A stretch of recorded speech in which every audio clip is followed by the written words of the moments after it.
नमस्कार दोस्तों, स्वागत है आपका आपके अपने YouTube चैनल जीएस जीनियस में। जैसा कि आप स्क्रीन पर देख रहे हैं, आज का हमारा चर्चा का विषय है strict anti pollution curbs in Delhi, pollution level still rising, school goes online. Delhi में प्रदूषण का स्तर लगातार बढ़ता जा रहा है। कड़े जो नियम है वो लागू कर दिए गए हैं और स्कूल ऑनलाइन हो गए हैं। तो आज हमारा चर्चा का विषय यही रहेगा कि जो बढ़ता प्रदूषण है दिल्ली में वो हर साल समस्या पैदा करता है और इसका कोई ठोस उपाय निकल नहीं पा रहा है। तो इससे पहले कि मैं अपना लेक्चर शुरू करूं, हमारी आपसे रिक्वेस्ट है कि हमारे चैनल को सब्सक्राइब कर लीजिए, जिससे कि हमारे वीडियोस आपके पास समय से पहुंचते रहें। तो आइए चर्चा शुरू करते हैं। सबसे पहले एक चित्र देखते हैं। ये दिल्ली का ही चित्र है और ये वही मार्ग है जिस पर 15 अगस्त को परेड निकलती है। देखिए कितना धुंध है। चलिए अगला चित्र ये भी दिल्ली का ही है। इतना स्मोक है कि कोविड न होने के बावजूद लोग जो है घर से निकलते हैं तो मास्क पहन के निकलते हैं। और यह है क्या धुंध? This is fog, smoke plus fog equal to smoke. जैसे जैसे ठंडक बढ़ती है वैसे वैसे कोहरा पड़ने लगता है और कोहरे के साथ जो धुआं है, धुआं मतलब प्रदूषण, वो उसी फॉग में मिल जाता है और एक अत्यंत हानिकारक जो है स्मोक बनाता है। और चूंकि जो फॉग है, फॉग कोहरा, ये इसमें प्रवृत्ति होती है नीचे बैठने की, क्योंकि ये भारी होता है।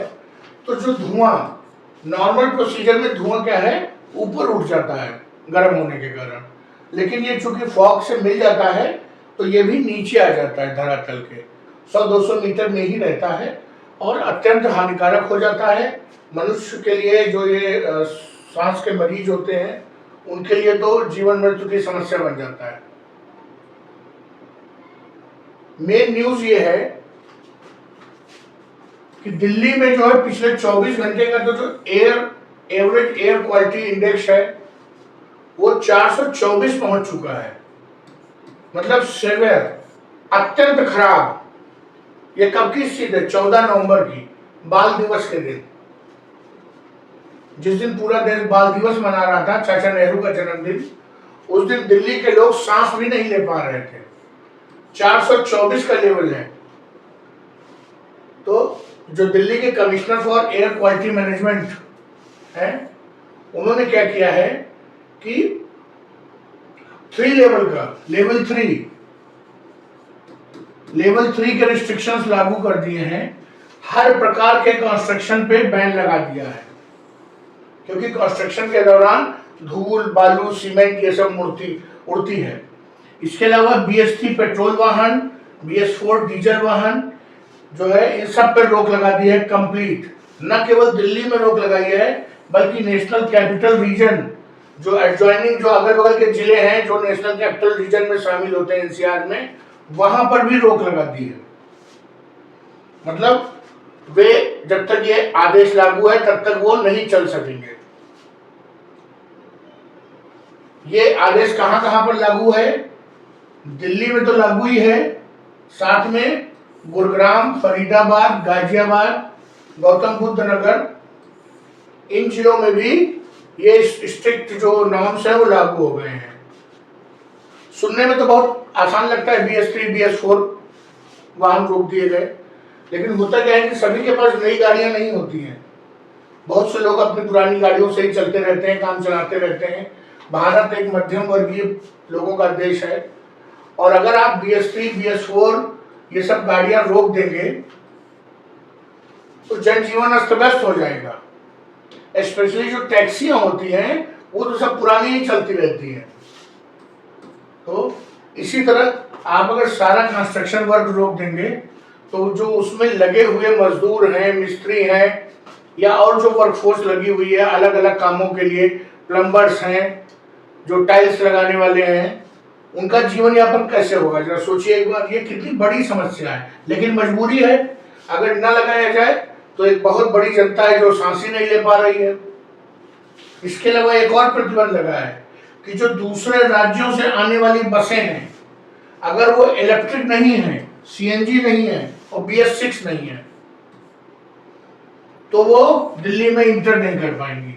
अब ये तो बहुत ही बड़ी समस्या है।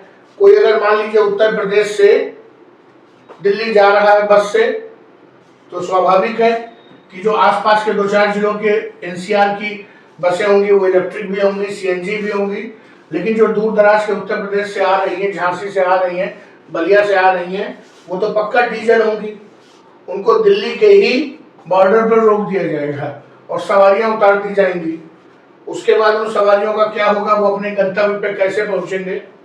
समस्या ही समस्या है।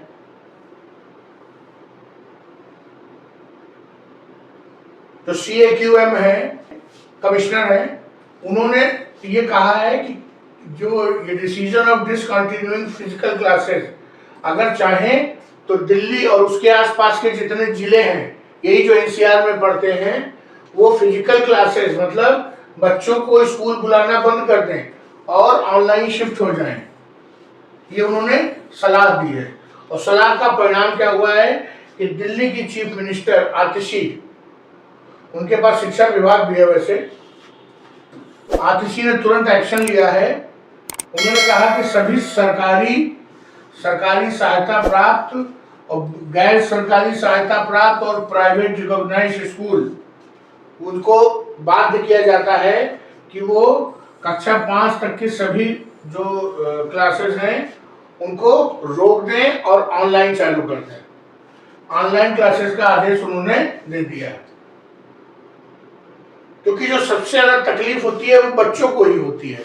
सबसे पहले जो बीमार पड़ते हैं वो बच्चे ही पड़ते हैं, और घर का बच्चा अगर एक बार बीमार पड़ गया तो ये जान लीजिए कि घर के जो बड़े हैं वो भी फिर ऑफिस नहीं जा पाते, काम काज नहीं कर पाते। वो पहले उनको डॉक्टर के पास ले जाएंगे, फिर उनको लिए बैठे रहेंगे, तो सब कुछ रुक जाता है। इसलिए जरूरी है कि बच्चों को इस प्रदूषण से बचाया जाए। सुप्रीम कोर्ट ने भी कहा है कि जो है जीवन का जो अधिकार है वो मौलिक अधिकार है,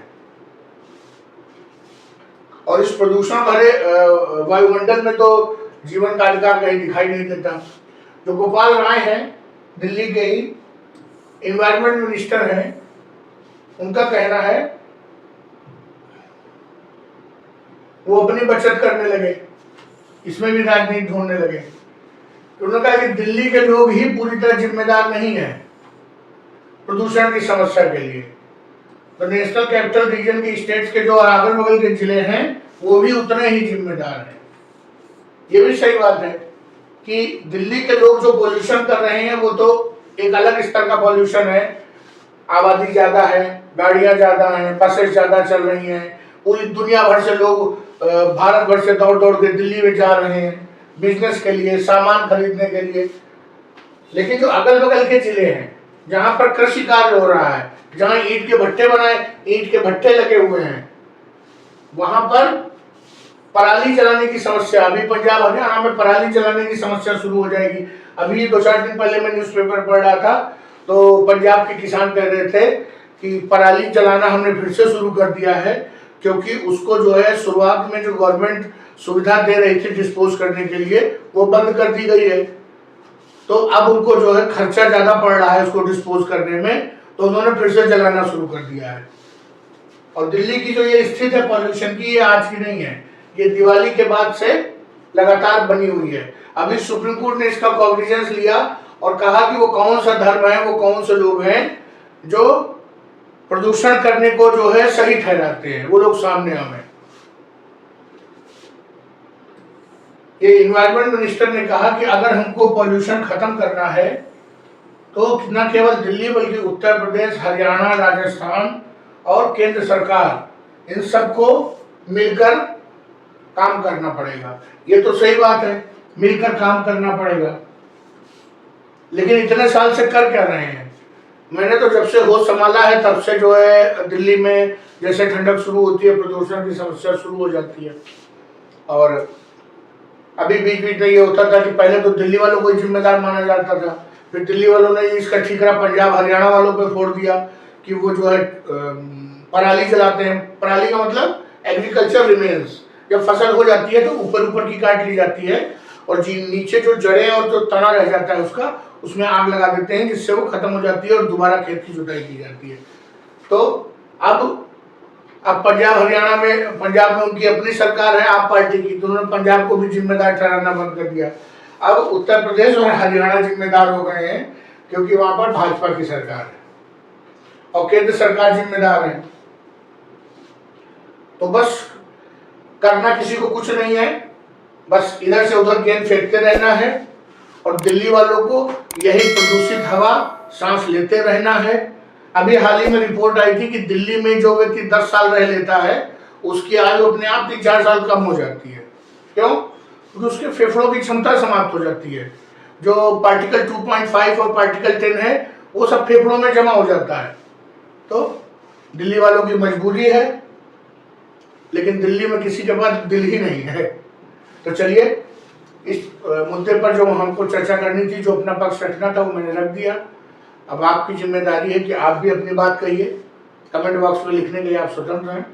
धन्यवाद दोस्तों।